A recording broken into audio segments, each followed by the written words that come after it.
जय झूलेलाल दोस्तों, मां हुनर मुस्कान का जी मुस्कान आहूजा। सिंधियत खे कोने कोने ताईं पखेरण मुंहिंजो हिकु मक़सदु आहे। घर घर ताईं सिंधियत पहुतल हुजे। हुनर मुस्कान का जे थ्रू अचो त अॼु मां तव्हांखे ॿुधायां थी ॾियारीअ जे बारे में।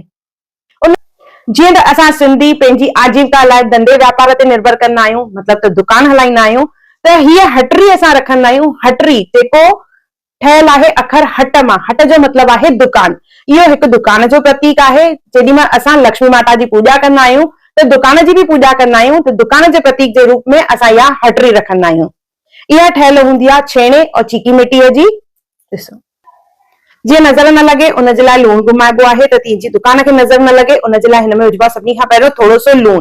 उन खां पोइ हिन में विझबो आहे मितेरो। लक्ष्मी माता ते मितेरो चाढ़बो आहे। त हट में केरु वेठो आहे कमु कंदड़ त उहो हूंदो आहे मितेरो। उहो इंसान जो प्रतीक आहे। इन खां पोइ इन में विझबी आहे मिठाई, सिङर जी मिठाई या नारेल जी मिठाई, और उन सां गॾु लाई बि। लाई जेका आहे असां जेॾी महिल काना बारींदा आहियूं त उहा लाई खणी करे असां काननि सां गॾु चाढ़ींदा आहियूं।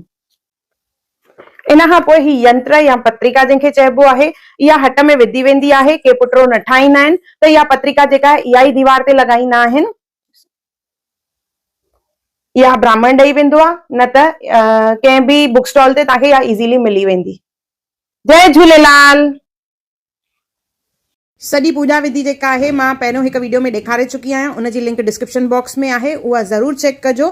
उन में पूरी पूजा ॾेखारियल आहे त दिवाली पूजा असां कीअं कंदा आहियूं। जय झूलेलाल।